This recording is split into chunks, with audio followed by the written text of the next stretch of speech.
저는 정호진입니다. 이야기는 어쩌면 우리 주변에서 흔히 볼 수 있는 이야기일지도 모릅니다. 직장에서, 가정에서 외면당하고 힘들어하는 분들이 많으시죠.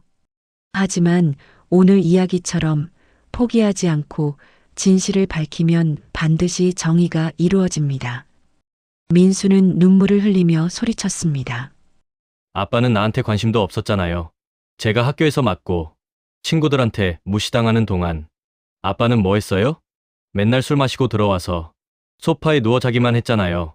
정호진은 할 말을 잃고 그 자리에 무너졌습니다. 잠깐 구독과 좋아요는 다음 영상 제작에 큰 힘이 됩니다. 감사합니다. 56세 정호진. 구로공단에서 28년째 일하고 있는 생산직 기사입니다. 아침 6시 알람이 울리면 습관처럼 몸을 일으키죠. 세면대 앞에 서서 거울을 보는데 그 안에 비친 얼굴이 낯설게 느껴질 때가 있습니다. 언제부턴가 깊어진 주름, 희끗희끗해진 머리카락, 그리고 어딘가 지쳐 보이는 눈빛. 정호진은 그저 물로 얼굴을 씻고 면도를 하고 평소처럼 옷을 갈아입습니다. 특별할 것 없는 아침이죠. 거실로 나오면 아내는 이미 아침을 차려놓고 있습니다. 하지만 대화는 없어요. 밥 먹어요라는 짧은 말 한마디가 전부입니다. 정호진은 묵묵히 밥을 떠먹고 아내는 휴대폰을 보며 무언가를 확인하죠. 식탁 위에는 냉기가 흐릅니다. 마치 남처럼 지내는 부부 같아요. 아들 방문은 꼭 닫혀 있습니다. 정호진이 출근 준비를 하는 동안에도 한 번도 문을 열지 않아요. 학교 가는 시간이 되면 조용히 현관문을 열고 나가는 소리만 들릴 뿐이죠. 정호진은 아들과 마주친 게 언제였는지 기억조차 나지 않습니다. 그냥 같은 집에 사는 남처럼 느껴질 때가 많아요. 회사에 도착하면 상황은 더 답답합니다. 정호진은 28년 동안 이 공장에서 일해왔어요. 누구보다 기계를 잘 알고 생산 라인의 흐름을 꿰뚫고 있죠. 하지만 요즘 회사 분위기는 예전 같지 않습니다. 신입사원들이 들어올 때마다 정호진을 바라보는 눈빛이 묘해요. 존중이 아니라 저 사람 언제 그만두나 하는 시선이죠. 특히 3개월 전 부임한 신입팀장은 대놓고 무시합니다. 회의 때마다 정호진의 의견은 건너뛰고 젊은 직원들의 말만 경청하죠. 어느 날 팀장이 슬쩍 던진 말이 정호진의 가슴에 박혔습니다. 호진 씨, 이제 나이도 있으시고 후배들한테 자리 좀 내줘야 하는 거 아니에요? 그 말을 듣는 순간 정호진은 자신이 회사에서 짐 취급받고 있다는 걸 느꼈어요. 점심시간에도 정호진은 혼자 밥을 먹습니다. 예전엔 동료들과 어울렸지만 이젠 대화가 통하지 않아요. 젊은 직원들은 정호진이 모르는 애플리케이션 이야기, SNS 이야기를 하며 웃고 떠들죠. 정호진이 끼어들 틈은 없습니다. 그는 그저 구석 테이블에 앉아 혼자 밥을 먹고 휴대폰 뉴스나 보며 시간을 때웁니다. 퇴근 후 집에 돌아와도 분위기는 마찬가지입니다. 아내는 여전히 말이 없고 아들은 방문을 잠그고 나오지 않아요. 저녁을 먹을 때도 대화는 없습니다. 텔레비전 소리만 덩그러니 거실을 채울 뿐이죠. 정호진은 가끔 말을 걸어봅니다. 오늘 회사에서 이런 일이 있었는데 하지만 아내는 대답 대신 한숨만 쉬어요. 당신 때문에 집안 분위기가 늘 이래. 그 말이 돌아올 뿐입니다. 정호진은 억울합니다. 자신이 뭘 잘못했는지 모르겠어요. 28년 동안 성실하게 일했고 가족을 위해 최선을 다했다고 생각하는데 왜 이렇게 대접받는지 이해할 수 없죠. 하지만 항변할 용기도 방법도 없습니다. 그저 참는 것만이 정호진이 할 수 있는 전부였어요. 밤이 되면 정호진은 소파에 앉아 멍하니 천장을 바라봅니다. 이 삶이 언제까지 이어질까 생각하죠. 회사에서도 필요 없는 사람 취급받고 집에서도 존재감 없는 사람으로 살아가는 이 일상이 과연 언제까지 계속될까요?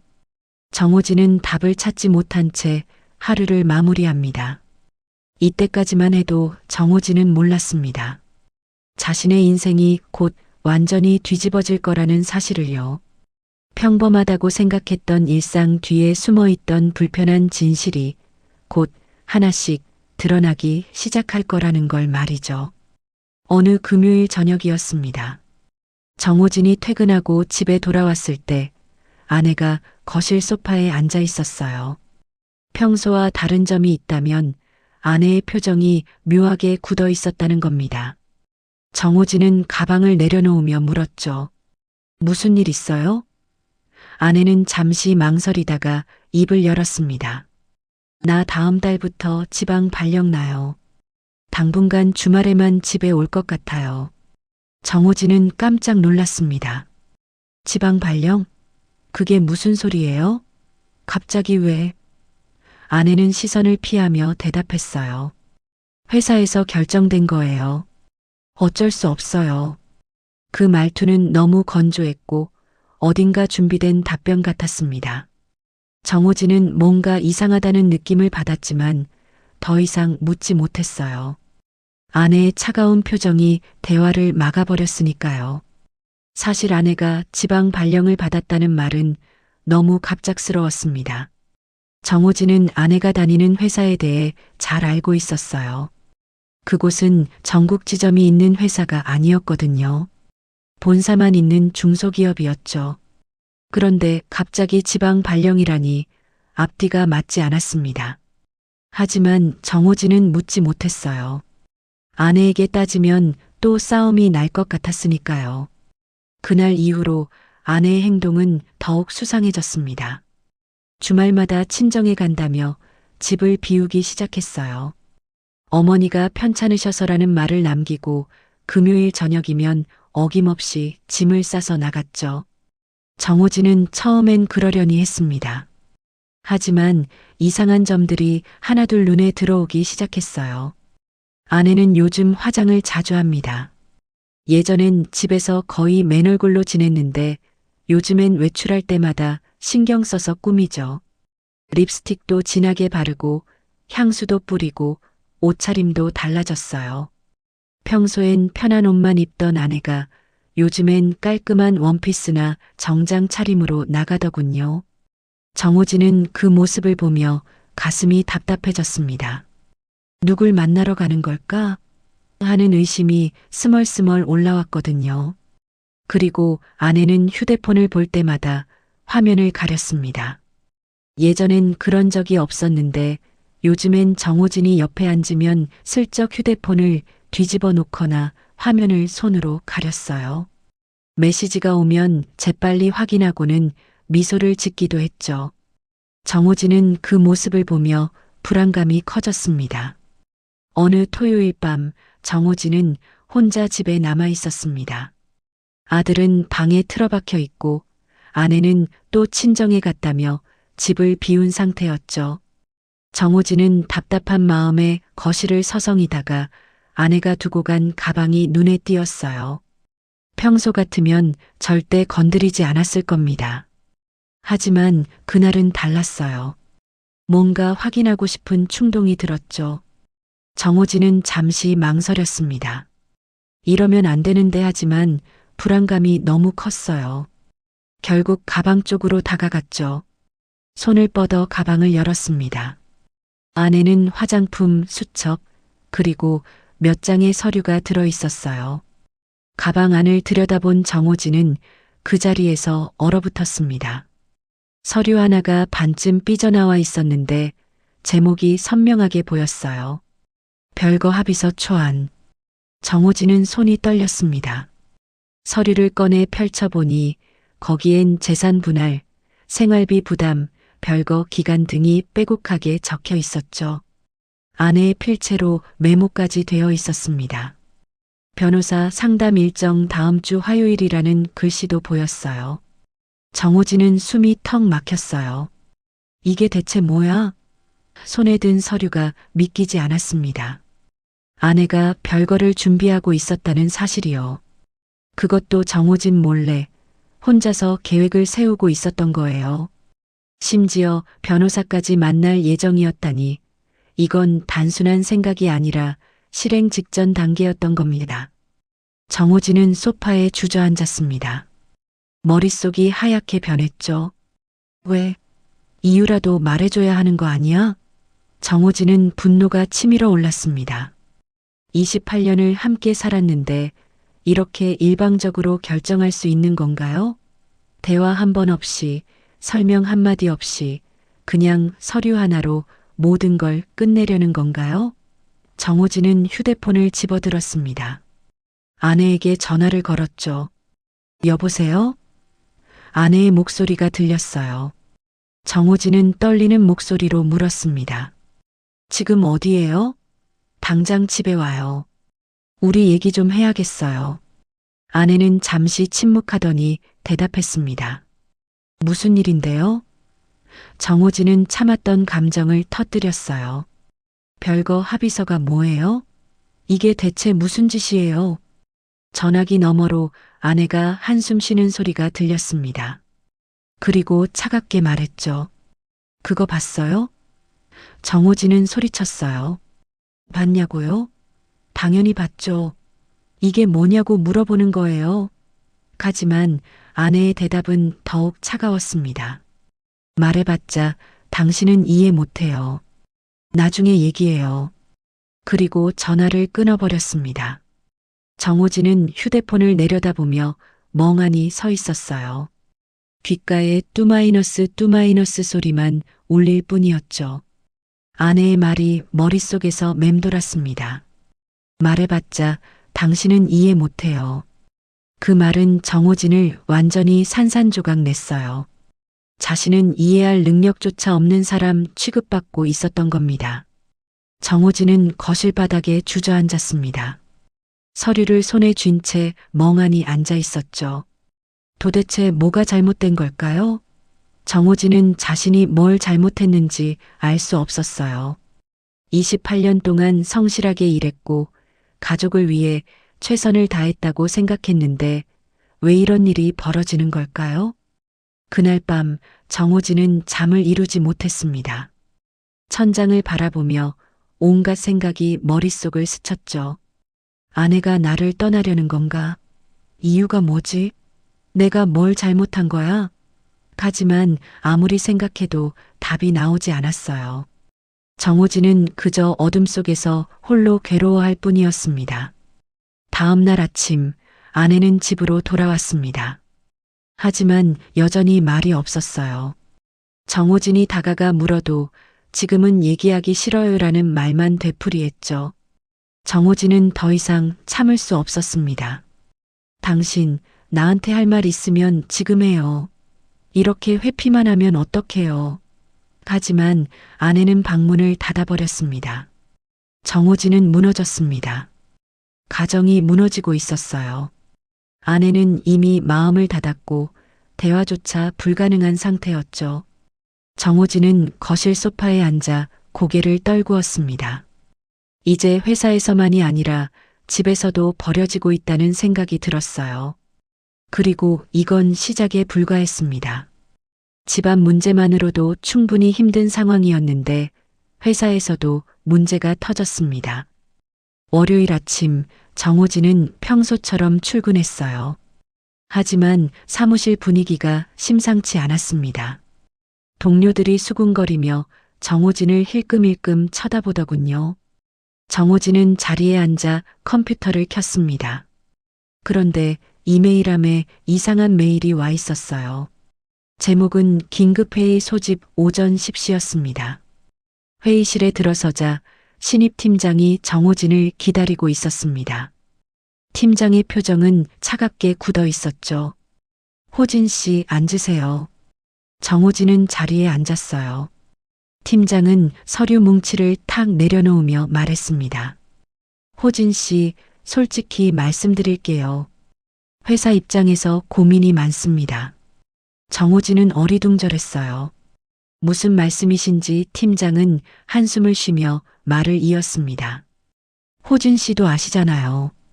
요즘 회사 사정이 좋지 않아요. 인건비 절감이 시급한 상황이고요. 솔직히 나이도 있으시고 슬슬 후배들한테 자리 좀 만들어줘야 하는 거 아닙니까?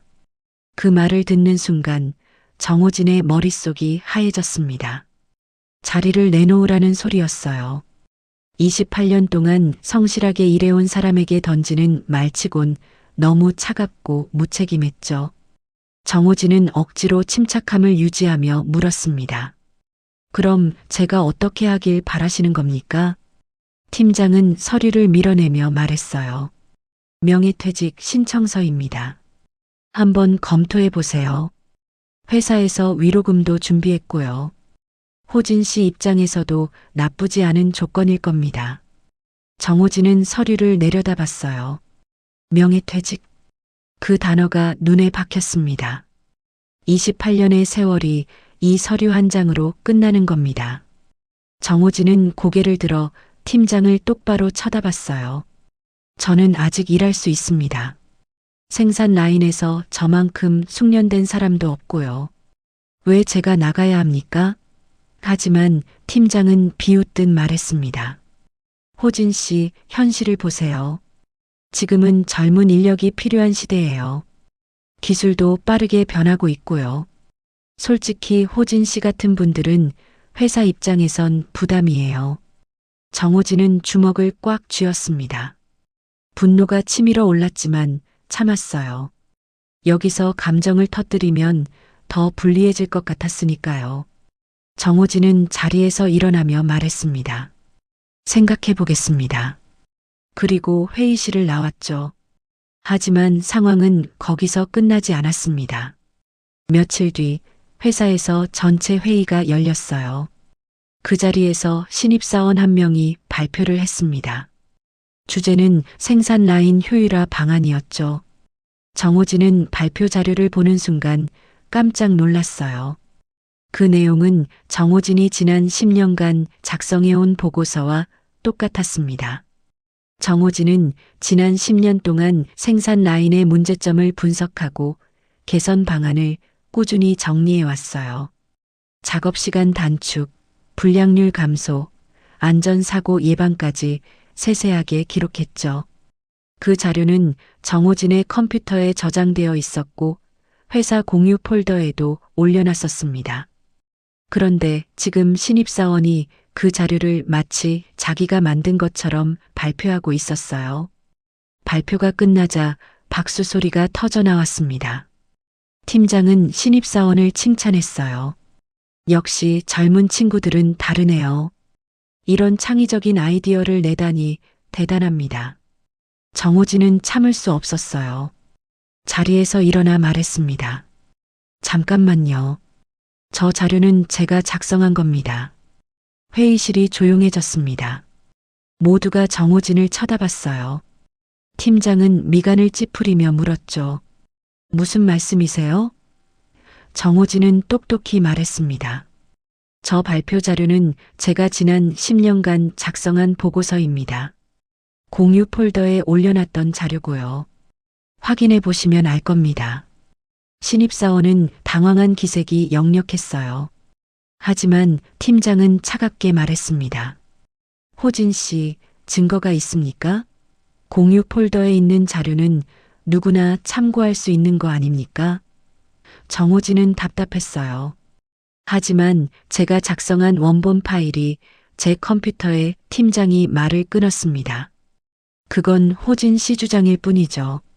저희는 신입사원이 발표한 내용을 믿겠습니다. 정호진은 분노가 폭발할 것 같았습니다. 하지만 팀장은 더 나아가 비웃듯 말했어요. 호진 씨, 알아서 잘 처신하세요. 지금이 어떤 세상인데 이러십니까? 증거도 없이 억지 부리면 곤란합니다. 그 말에 정호진은 할 말을 잃었어요. 회의실 안 사람들은 모두 고개를 돌렸습니다. 아무도 정호진 편을 들어주지 않았죠. 정호진은 회의실을 나와 화장실로 향했습니다. 거울 앞에 서서 자신의 얼굴을 바라봤어요. 초라하고 무기력한 모습이 비쳤습니다. 내가 이렇게까지 당해야 하나 정호진은 주먹으로 세면대를 내리쳤습니다. 손이 아팠지만 분노는 가라앉지 않았어요. 그날 저녁 정호진은 퇴근도 제대로 하지 못하고 회사 옥상으로 올라갔습니다. 서늘한 바람이 얼굴을 스쳤어요. 정호진은 난간에 기대어 서서 아래를 내려다봤습니다. 복잡한 도심이 눈에 들어왔죠. 사람들은 바쁘게 움직이고 차들은 끊임없이 달렸습니다. 하지만 정호진은 그 속에서 자신만 멈춰 있는 것 같았어요. 회사에서도 버려졌습니다. 28년간 쌓아온 공로는 한순간에 무시당했고 자신의 업적마저 남의 것이 되어버렸죠. 집에서도 상황은 마찬가지였어요. 아내는 별거를 준비하고 아들은 방문을 걸어 잠그고 나오지 않습니다. 정호진은 이제 어디에도 기댈 곳이 없었어요. 정호진은 주머니에서 휴대폰을 꺼냈습니다. 화면에는 아무 메시지도 없었어요. 아무도 정호진을 찾지 않았습니다. 정호진은 쓴웃음을 지으며 중얼거렸죠. 나 이렇게 사라져도 아무도 모르겠구나. 분노는 더욱 커졌지만 정호진은 아직 아무것도 할 수 없었습니다. 그저 무기력하게 서 있을 뿐이었죠.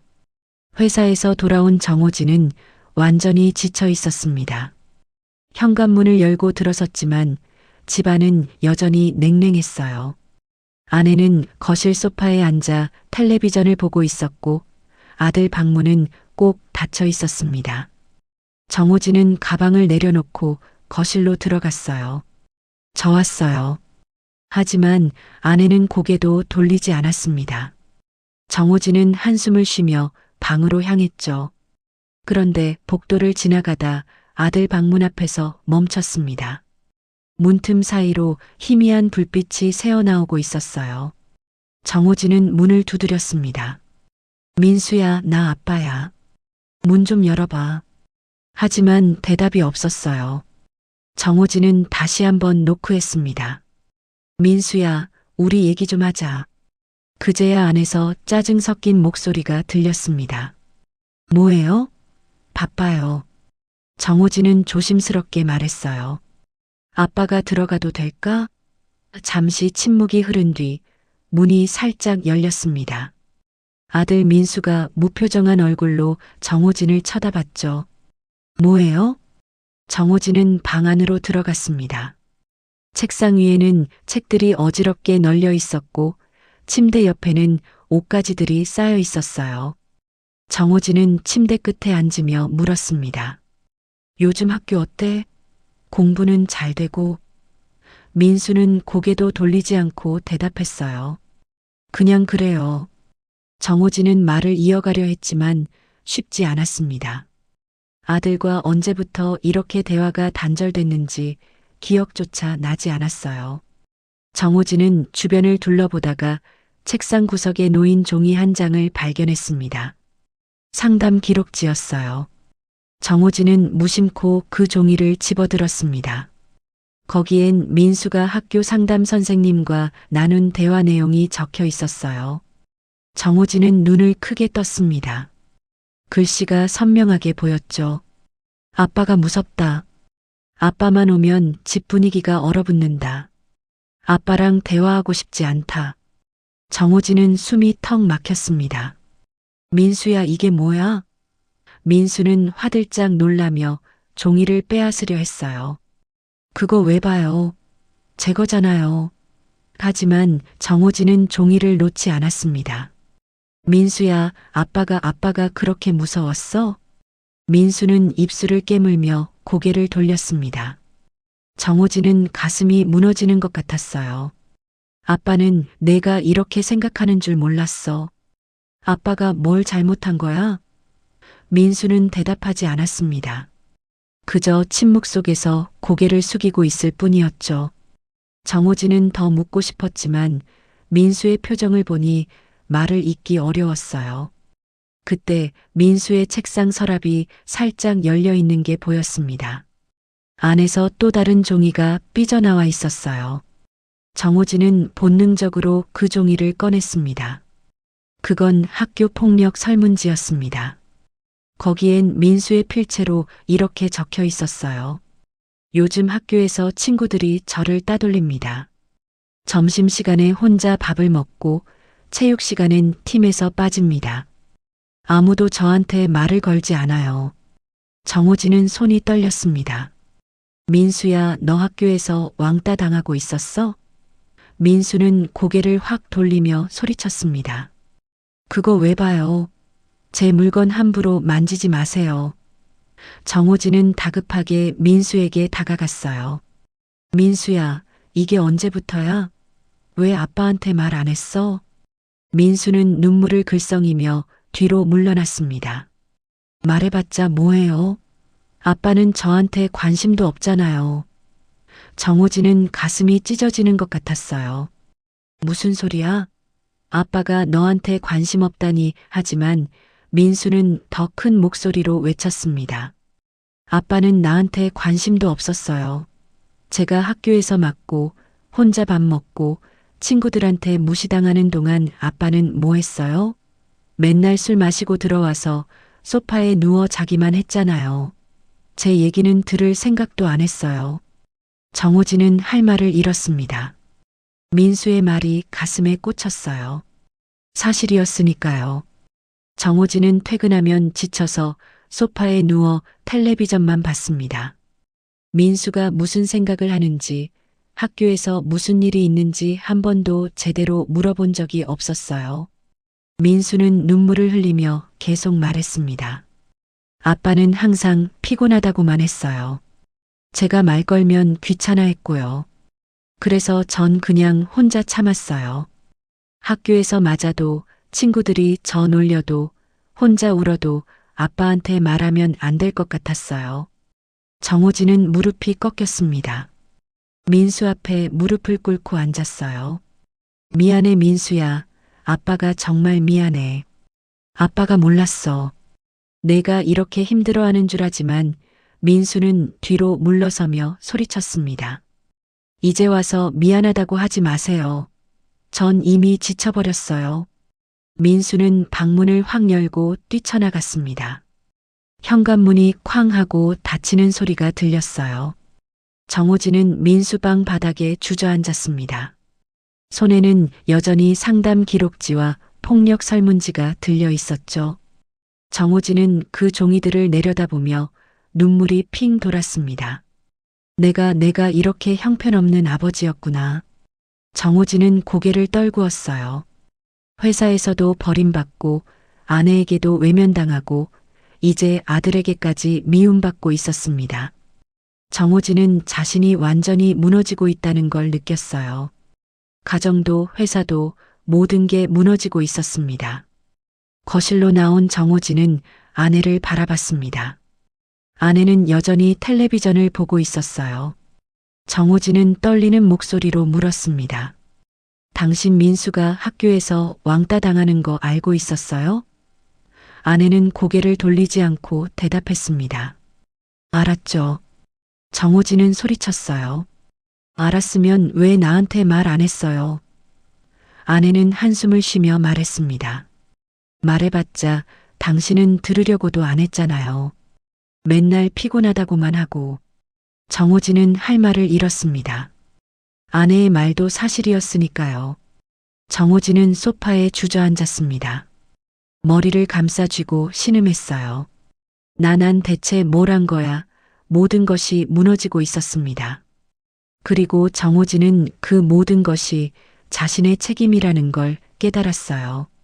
밤은 깊어갔고 정호진은 어둠 속에 홀로 남았습니다. 며칠이 지났지만 정호진의 상황은 나아지지 않았습니다. 오히려 더 악화되고 있었어요. 아들 민수는 그날 이후로 집에 들어오지 않았습니다. 친구 집에서 지낸다는 문자 한 통만 남긴 채 잠적해버렸죠. 정호진은 민수에게 연락을 시도했지만 전화도 받지 않고 문자 답장도 없었어요. 아내는 여전히 냉랭했고 정호진과 눈도 마주치려 하지 않았습니다.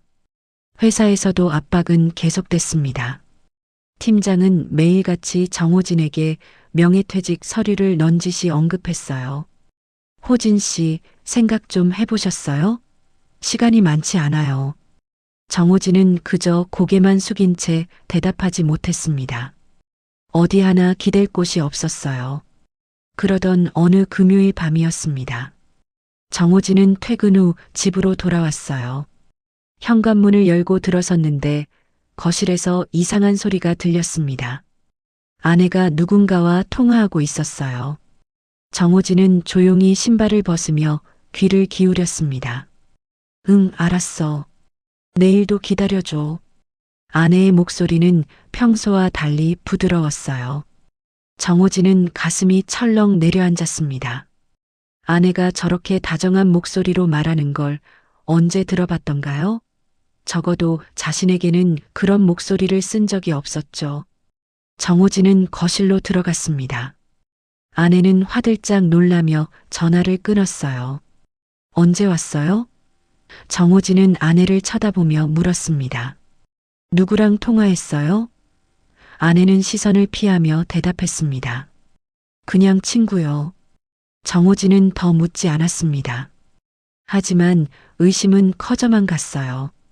아내는 서둘러 방으로 들어가 버렸고 정호진은 거실에 혼자 남았습니다.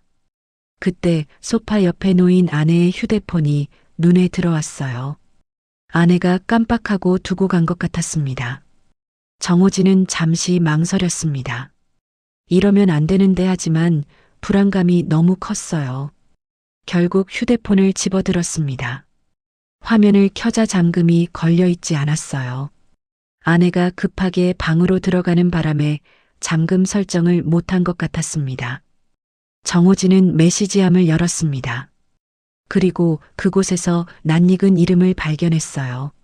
상욱. 정호진은 그 이름을 알고 있었습니다. 20년 전 아내의 고등학교 동창이었죠. 한때 아내가 좋아했던 사람이라는 얘기를 들은 적이 있었어요. 정호진은 손이 떨렸지만 메시지를 열어봤습니다. 그리고 그 내용을 보는 순간 세상이 무너지는 것 같았어요. 상욱, 오늘 만나서 반가웠어. 너무 오랜만이었지? 아내, 나도 좋았어. 다음에 또 보자. 상욱, 내일도 기다릴게. 어제처럼만 와줘. 아내, 알았어. 이번 주까지만. 호진이 눈치 보이니까. 정호진은 휴대폰을 떨어뜨릴 뻔했습니다. 손이 부들부들 떨렸어요. 메시지는 계속 이어졌습니다. 둘은 거의 매일 연락하고 있었고 주말마다 만나고 있었던 겁니다. 아내가 친정에 간다고 했던 날들 모두 거짓말이었어요. 상욱을 만나러 간 거였죠. 정호진은 더 스크롤을 내렸습니다. 그리고 더 충격적인 내용을 발견했어요. 상욱, 호진이랑은 어떻게 할 거야? 아내, 모르겠어. 이제 정이 다 떨어졌어. 같이 있어도 대화도 안 되고 그냥 남 같아. 상욱, 그럼 결정해야지. 너 계속 이렇게 살 거야? 아내, 좀 더 시간이 필요해. 민수 때문에라도 신중해야 하니까. 정호진은 휴대폰을 내려놓고 주저앉았습니다. 가슴이 찢어지는 것 같았어요. 아내가 자신을 배신하고 있었던 겁니다. 20년 만에 다시 만난 옛 남자와 관계를 이어가고 있었고 심지어 정호진과의 미래까지 고민하고 있었던 거죠. 둘이 뭐야? 이건 대체 뭐냐고. 정호진은 소리를 질렀습니다. 방문이 열리며 아내가 나왔어요. 무슨 일이에요? 정호진은 휴대폰을 들어보이며 외쳤습니다. 이게 뭐예요? 상욱이랑 만나고 있었던 거예요. 아내는 얼굴이 하얗게 질렸습니다. 말문이 막힌 듯 아무 말도 하지 못했어요. 정호진은 다가가며 소리쳤습니다. 대답해요. 둘이 무슨 사이예요? 아내는 고개를 돌리며 침묵했습니다. 그 침묵이 정호진에게는 인정으로 들렸어요. 정호진은 주먹을 꽉 쥐었습니다. 나한테 이럴 수 있어요? 우리 28년을 함께 살았잖아요. 그런데 이렇게 배신할 수 있어요. 아내는 여전히 대답하지 않았습니다. 그저 눈물만 흘릴 뿐이었죠. 정호진은 더 이상 참을 수 없었습니다. 현관으로 달려가 신발을 신었어요. 당신 같은 사람이랑 같은 집에 있기 싫어요. 그리고 문을 박차고 뛰쳐나갔습니다. 아내가 뒤에서 여보 하고 불렀지만 정호진은 돌아보지 않았어요. 밤거리를 헤매던 정호진은 어느새 고가도로 위에 서 있었습니다. 차들이 아래로 빠르게 지나가고 있었어요. 정호진은 난간에 기대어 서서 아래를 내려다봤습니다. 바람이 차갑게 얼굴을 스쳤죠. 내 인생이 이렇게 끝나는 건가? 정호진은 눈을 감았습니다. 회사에서는 버림받았고 아들에게는 미움받았고 이제 아내마저 배신했어요. 정호진에게 남은 건 아무것도 없었습니다. 그는 절망 속에서 서 있었죠. 하지만 정호진은 몰랐습니다. 이 절망이 곧 반전의 시작이 될 거라는 사실을요. 진실은 아직 드러나지 않았고 모든 오해가 풀리는 순간이 곧 다가오고 있었습니다. 정호진의 인생은 아직 끝나지 않았어요. 오히려 새로운 시작을 앞두고 있었던 겁니다. 그날 밤 정호진은 고가도로 위에서 한참을 서 있었습니다. 그리고 결국 집으로 돌아가지 않고 근처 모텔로 향했어요. 하룻밤만이라도 혼자 있고 싶었으니까요. 침대에 누운 정호진은 천장을 바라보며 생각했습니다. 이제 어떻게 살아야 하지? 6챕터. 다음 날 아침 정호진은 모텔 침대에서 깼습니다. 몸은 무겁고 머리는 지끈거렸어요. 어젯밤 거의 잠을 못 잤습니다. 눈을 감으면 아내와 상욱의 메시지가 떠올랐고 귀를 막아도 아들의 목소리가 들렸어요. 아빠는 나한테 관심도 없었어요. 정호진은 베개를 끌어안고 신음했습니다. 휴대폰을 확인하니 부재중 전화가 20통이 넘게 와 있었어요. 모두 아내에게서 온 전화였습니다. 문자도 여러 통 와 있었죠. 어디 있어요? 집에 와요. 우리 얘기 좀 해요. 하지만 정호진은 답장하지 않았습니다. 아내 얼굴을 보고 싶지 않았어요. 그때 문 두드리는 소리가 들렸습니다. 정호진은 깜짝 놀라 벌떡 일어났어요. 호진아, 나야. 문 열어. 낯익은 목소리였습니다. 상욱이었어요. 정호진은 주먹을 꽉 쥐었습니다. 분노가 치밀어 올랐죠. 정호진은 문을 확 열어젖혔습니다. 내가 여길 어떻게 알고 하지만 말을 끝맺기도 전에 상욱이 안으로 들어왔어요. 상욱의 얼굴은 창백했고 눈은 충혈되어 있었습니다. 마치 밤새 잠을 못 잔 것처럼 보였죠.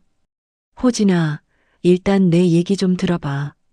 상욱은 떨리는 목소리로 말했습니다. 정호진은 상욱의 멱살을 움켜쥐었어요. 들을 게 뭐가 있어? 내 아내랑 뭐 한 거야? 대답해. 하지만 상욱은 정호진의 손을 뿌리치지 않았습니다. 그저 고개를 떨구고 있을 뿐이었죠. 호진아, 너 오해한 거야. 진짜로. 상욱의 목소리는 간절했어요. 정호진은 비웃으며 소리쳤습니다. 오해? 메시지 다 봤어. 내일도 기다릴게. 어제처럼만 와줘. 이게 오해야. 상욱은 주머니에서 휴대폰을 꺼냈습니다. 아니야. 진짜 아니야. 내가 보여줄게. 상욱은 떨리는 손으로 휴대폰 화면을 켰어요. 그리고 메시지 기록을 정호진에게 내밀었습니다. 이거 봐. 내 아내랑 나는 그런 사이 아니야. 정호진은 화면을 내려다봤습니다. 거기에는 아내가 상욱이 아닌 다른 번호와 주고받은 메시지가 있었어요. 메시지 상대방은 희망상담센터였습니다. 정호진은 눈을 크게 떴어요. 상담센터? 아내가 상담센터와 연락하고 있었다고? 정호진은 메시지 내용을 읽기 시작했습니다. 상담센터 다음 주 화요일 오후 2시에 상담 예약 확인됐습니다. 가족문제 전문 상담사가 배정됐어요. 아내 감사합니다. 남편과의 대화 단절 문제로 정말 힘들어서요. 상담센터 걱정 마세요. 천천히 풀어나가 봅시다. 아드님 문제도 함께 상담 가능합니다. 아내, 네, 아들이 학교에서 왕따 문제로 힘들어하고 있어요. 혼자 감당하기 너무 벅차요. 정호진은 손이 떨렸습니다. 아내가 상담을 받고 있었다는 사실을 이제야 알았어요. 그것도 가정 문제와 아들 문제 때문에요. 상욱은 조용히 말했습니다. 나 그 상담센터에서 봉사자로 일하고 있어. 정호진은 상욱을 쳐다봤습니다. 상욱은 계속 설명했어요. 내 아내가 센터에 처음 왔을 때 정말 많이 힘들어 보였어. 혼자 다 짊어지고 있더라고. 남편이랑 대화도 안 되고 아들은 학교에서 왕따 당하고 그걸 혼자 감당하느라 무너지기 직전이었어. 정호진은 할 말을 잃었습니다. 상욱은 휴대폰을 스크롤하며 더 많은 메시지를 보여줬어요. 내가 보낸 내일도 기다릴게는 상담 예약 확인 메시지였어. 어제처럼만 와줘는 상담 시간 잘 지켜달라는 뜻이었고, 우린 정말 그런 사이 아니야. 정호진은 주저앉았습니다. 모든 퍼즐이 맞춰지기 시작했어요. 아내가 자주 집을 비운 이유, 화장을 하고 나간 이유, 휴대폰을 가린 이유.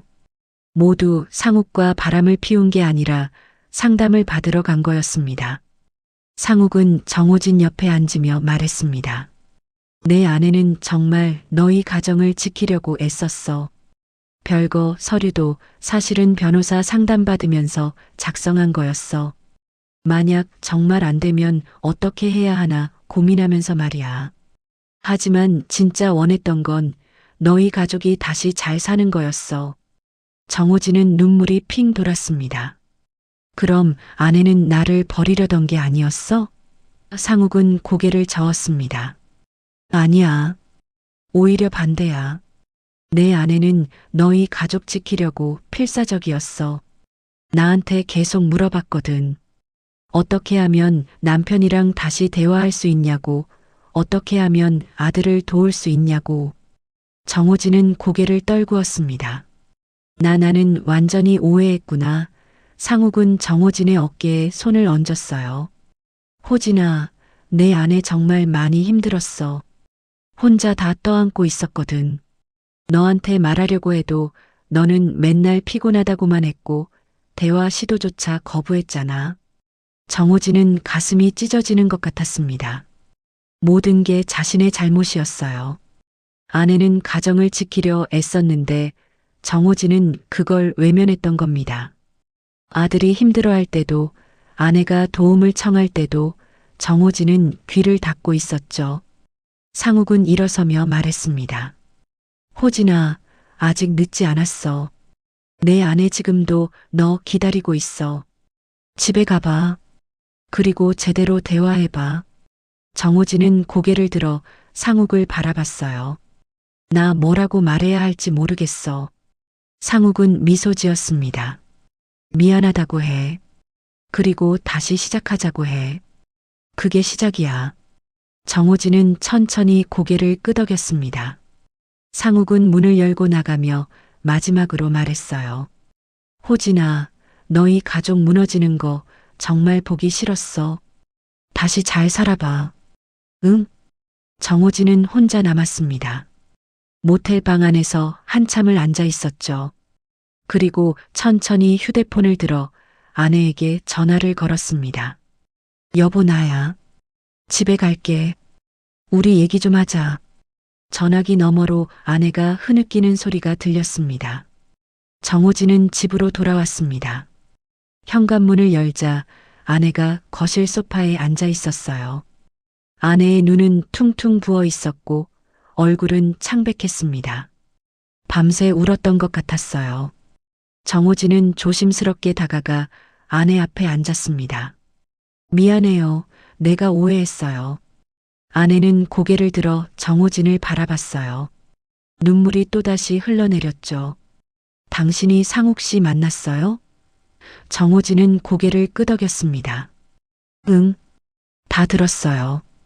당신이 상담받고 있었다는 것도, 우리 가족 지키려고 애썼다는 것도. 아내는 눈물을 닦으며 말했습니다. 나 정말 당신을 떠나려던 게 아니었어요. 그냥 이 상황을 어떻게든 해결하고 싶었어요. 당신이랑 대화도 안 되고 민수는 힘들어하고 혼자 감당하기 너무 벅찼어요. 정호진은 아내의 손을 잡았습니다. 미안해요. 내가 당신 말을 들으려고 하지 않았어요. 맨날 피곤하다는 핑계로 외면했죠. 당신이 얼마나 힘들었을지 이제야 알겠어요. 두 사람은 한참 동안 말없이 앉아 있었습니다. 그리고 천천히 대화를 시작했어요. 밀렸던 이야기들을 하나씩 풀어나갔죠. 아내는 민수가 학교에서 겪은 일들을 자세히 설명했고, 정호진은 회사에서 있었던 일들을 털어놓았습니다. 회사에서 내 자료를 신입사원이 훔쳐갔어요. 그걸 자기 업적이라고 발표했죠. 아내는 놀란 표정을 지었어요. 그럼 어떻게 된 거예요? 정호진은 한숨을 쉬었습니다. 팀장은 나한테 증거 있냐고 비웃었어요. 증거도 없이 억지 부린다고. 아내는 정호진의 손을 꽉 쥐었습니다. 당신 증거 있어요? 정호진은 잠시 생각하다가 고개를 끄덕였어요. 있어요. 내 컴퓨터에 원본 파일이 다 남아 있어요. 날짜별로 작업한 기록도 있고, 그리고 정호진은 뭔가 떠오른 듯 눈을 크게 떴습니다. CCTV. 회사 공유 폴더에 접근하는 건 CCTV에 다 찍혀 있을 거예요. 아내는 고개를 끄덕였습니다. 그럼 그걸 증거로 내면 되잖아요. 정호진은 처음으로 희망을 느꼈어요. 맞아요. 내가 왜 생각을 못했을까? 그날 오후 정호진은 회사로 향했습니다. 하지만 그 전에 먼저 해야 할 일이 있었어요. 보안팀에 찾아가 CCTV 열람 신청을 했습니다. 지난달 15일부터 20일까지 사무실 CCTV 영상 확인하고 싶습니다. 보안팀장은 의아해하며 물었어요. 무슨 일이신데요? 정호진은 침착하게 대답했습니다. 중요한 자료가 무단으로 유출된 것 같아서 확인차 요청드립니다. 보안팀장은 고개를 끄덕이며 영상을 찾기 시작했죠. 영상을 확인하던 정호진은 결정적인 장면을 발견했습니다. 신입사원이 새벽에 몰래 출근해서 정호진의 컴퓨터에 접근하는 모습이 찍혀 있었어요. USB를 꽂고 파일을 복사하는 장면까지 선명하게 보였습니다. 정호진은 그 영상을 저장했어요. 그리고 집으로 돌아와 자신의 개인 컴퓨터를 켰습니다. 거기엔 지난 10년간 작성한 모든 보고서, 원본이 날짜별로 정리되어 있었어요. 파일 속성을 확인하니 작성 날짜, 수정 날짜가 모두 기록되어 있었습니다. 이것만으로도 충분한 증거였죠. 정호진은 모든 자료를 USB에 담았습니다. CCTV 영상, 원본 파일, 작업 기록까지. 그리고 다음 날 회사로 향했어요. 마침 그날은 원래 회의가 있는 날이었습니다. 회의실에 들어선 정호진은 평소와 달리 당당했습니다. 팀장은 정호진을 보며 비웃었어요. 호진 씨, 오늘은 좀 일찍 오셨네요? 정호진은 대답 대신 자리에 앉았습니다. 회의가 시작되고 각 팀에서 실적 보고가 이어졌죠. 그때 팀장이 말했습니다. 자, 이번엔 우리 팀의 우수 사원을 소개하겠습니다. 최근 생산 효율화 방안을 제시해서 회사에 큰 기여를 한 김태준 사원입니다. 신입사원이 일어나 인사했어요. 박수 소리가 터져 나왔습니다. 정호진은 조용히 손을 들었습니다. 부장님, 말씀 좀 드려도 될까요? 팀장은 짜증난 표정으로 대답했어요. 뭡니까, 호진 씨? 정호진은 자리에서 일어났습니다. 김태준 사원이 발표한 자료는 제가 작성한 겁니다. 회의실이 술렁거렸습니다. 팀장은 코웃음 쳤어요.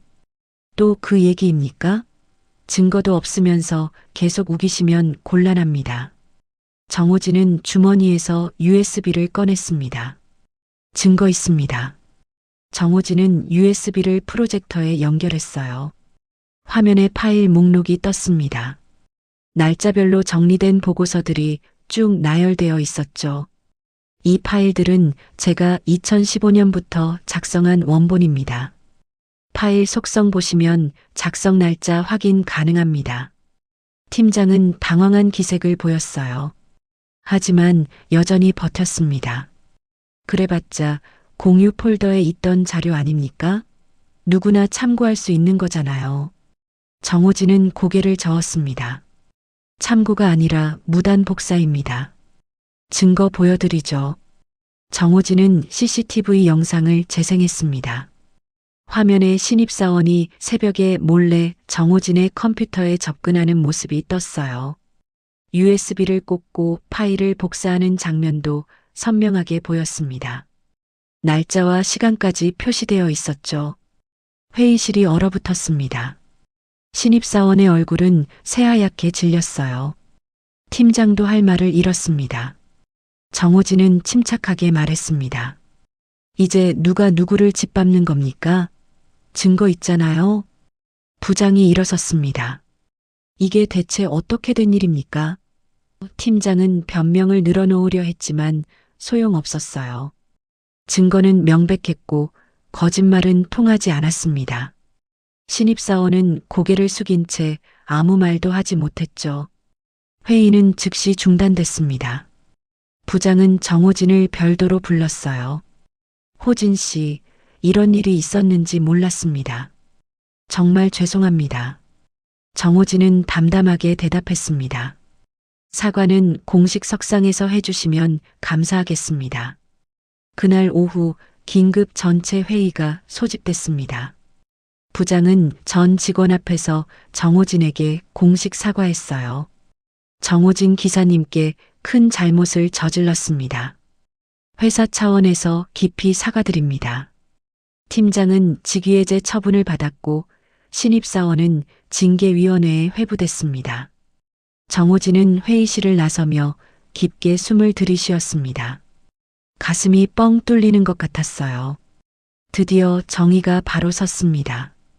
28년 동안 묵묵히 일해온 사람이 제대로 된 대접을 받는 순간이었죠. 퇴근길 정호진은 아내에게 전화를 걸었습니다. 여보, 나 오늘 이겼어요. 한 달이 지났습니다. 정호진의 삶은 완전히 달라져 있었어요. 회사에서는 정호진에게 공식적으로 승진 제안이 들어왔습니다. 부장이 직접 찾아와 말했어요. 호진 씨, 그동안 회사에 기여한 공로를 인정받아 수석 기사로 승진하셨습니다. 앞으로 후배들 교육도 맡아주시고 생산 라인 개선 프로젝트도 총괄해 주시면 감사하겠습니다. 정호진은 차분하게 고개를 끄덕였어요. 감사합니다. 최선을 다하겠습니다. 예전 같았으면 감격해서 어쩔 줄 몰랐을 텐데 이제 정호진은 달랐습니다. 자신의 가치를 알고 자신이 해온 일에 자부심을 느끼게 됐으니까요. 동료들의 태도도 변했습니다. 예전에는 정호진을 늙은 사람 취급했던 사람들이 이제는 존중하는 눈빛으로 대했어요. 젊은 직원들도 정호진을 찾아와 조언을 구했습니다. 호진 선배님, 이 부분 어떻게 처리하는 게 좋을까요? 정호진은 친절하게 설명해줬죠. 점심시간에도 더 이상 혼자 밥을 먹지 않았습니다. 동료들이 자연스럽게 정호진과 함께 식사했어요. 호진 형, 요즘 회사 분위기 정말 좋아진 것 같아요. 정호진은 미소 지으며 대답했습니다. 다들 제대로 일하면 되는 거죠 뭐. 하지만 정호진에게 가장 큰 변화는 가정에서 일어났습니다. 집에 돌아오면 이제 아내가 웃으며 맞이해줬어요. 왔어요? 오늘 회사 어땠어요? 정호진은 가방을 내려놓으며 대답했습니다. 좋았어요. 오늘 후배들한테 새 작업 방식 교육했는데 다들 잘 따라오더라고요. 아내는 고개를 끄덕이며 말했어요. 역시 당신이에요. 자랑스러워요. 저녁 식탁에는 따뜻한 분위기가 흘렀습니다. 아내가 준비한 음식을 먹으며 정호진은 하루 있었던 일들을 이야기했어요. 아내도 자신의 일과를 들려줬죠. 오늘 친구 만나서 커피 마셨어요. 요즘 우리 집 분위기 너무 좋다고 부러워하더라고요. 정호진은 웃으며 말했습니다. 당신 덕분이에요. 당신이 포기하지 않고 상담받으면서 우리 가족 지키려고 애썼잖아요. 아내는 고개를 저었어요. 당신도 변했어요. 예전엔 대화도 안 하려고 했는데 이제는 먼저 말 걸어주잖아요. 그리고 가장 큰 변화는 아들 민수였습니다. 민수는 며칠 전 집으로 돌아왔어요. 정호진과 아내가 진심으로 대화하고 가정 분위기가 달라진 걸 느꼈던 겁니다. 처음엔 조심스러웠지만 점차 마음을 열기 시작했죠. 어느 저녁 민수가 먼저 정호진에게 다가왔습니다. 아빠 얘기 좀 해도 돼요? 정호진은 텔레비전을 끄고 민수 옆에 앉았어요. 그럼 얼마든지. 뭔데? 민수는 잠시 망설이다가 입을 열었습니다. 학교에서 여전히 좀 힘들긴 한데요. 그래도 상담 선생님이 도와주셔서 조금씩 나아지고 있어요. 정호진은 민수의 손을 잡았습니다. 민수야, 아빠가 미안해. 내가 그렇게 힘든 줄도 모르고 외면했어. 이제는 아빠한테 뭐든지 얘기해. 아빠가 들어줄게. 민수는 눈물을 글썽이며 고개를 끄덕였어요. 아빠, 저 요즘 친구 한 명 생겼어요. 전하고 내인데 저한테 먼저 말 걸어줬어요. 정호진은 민수를 안아줬습니다. 잘했어, 민수야. 정말 잘했어. 아빠가 자랑스럽다. 민수는 정호진의 품에서 한참 동안 울었어요. 그동안 참았던 눈물을 쏟아낸 거죠. 정호진도 눈물이 났습니다. 아들과 이렇게 가까워진 게 얼마만인지 모르겠더군요. 그날 밤부터 민수는 방문을 열어두기 시작했습니다. 저녁마다 거실로 나와 가족과 함께 시간을 보냈어요. 때로는 숙제를 하다가 정호진에게 물어보기도 했습니다. 아빠, 이 수학 문제 어떻게 푸는 거예요? 정호진은 옆에 앉아 천천히 설명해줬죠. 주말에는 가족 세 사람이 함께 공원을 산책했습니다. 햇살이 따뜻하게 내리쳤고 바람은 시원했어요. 정호진은 아내와 손을 잡고 걸었고 민수는 앞에서 자전거를 탔습니다. 아빠, 엄마, 저 좀 봐요. 민수가 환하게 웃으며 손을 흔들었어요. 정호진은 그 모습을 보며 가슴이 벅찼습니다. 이게 행복이구나. 회사에서 승진하고 부당한 일을 바로잡은 것도 중요했지만 진짜 중요한 건 이 순간이었어요. 가족과 함께 웃고 대화하고 시간을 보내는 것. 그게 정호진이 진정으로 원했던 삶이었습니다. 밤이 되면 세 사람은 나란히 앉아 저녁을 먹었습니다. 텔레비전은 꺼두고 그저 대화만 나눴어요. 오늘 학교에서 이런 일이 있었어요. 민수가 얘기하면 정호진과 아내는 귀 기울여 들어줬습니다. 웃을 땐 함께 웃고 고민이 있으면 함께 해결 방법을 찾았죠. 어느 날 저녁 정호진은 창밖을 바라보며 생각했습니다. 정의는 누가 대신 지켜주지 않는다. 결국 내가 싸워야 이긴다. 회사에서 부당한 일을 당했을 때 정호진이 포기했다면 아무것도 바뀌지 않았을 거예요. 하지만 정호진은 증거를 모으고 싸웠고 결국 이겼습니다. 가정도 마찬가지였어요. 아내와 아들에게 외면당한다고 포기했다면 가족은 무너졌을 겁니다. 하지만 정호진은 오해를 풀고 대화하고 다시 시작했죠.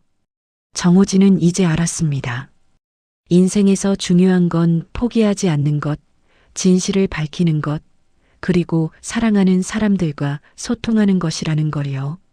정호진의 표정에는 이제 두려움 대신 확신이 자리 잡았습니다.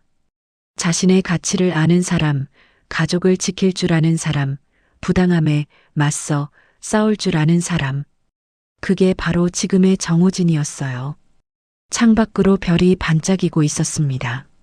정호진은 아내와 아들을 바라보며 조용히 미소 지었습니다. 이제 정호진의 인생은 새로운 장을 열고 있었어요. 그리고 그 장은 희망으로 가득했습니다. 오늘 이야기가 여러분께 작은 위로와 희망이 되었길 바랍니다. 이 영상이 도움이 되셨다면 좋아요 버튼 꾹 눌러주시고요. 구독과 알림 설정까지 해주시면 더욱 감사하겠습니다. 앞으로도 여러분께 감동과 교훈을 드릴 수 있는 이야기들을 계속 준비하겠습니다. 여러분의 소중한 시간 함께 해주셔서 정말 고맙습니다. 다음 이야기에서 또 뵙겠습니다.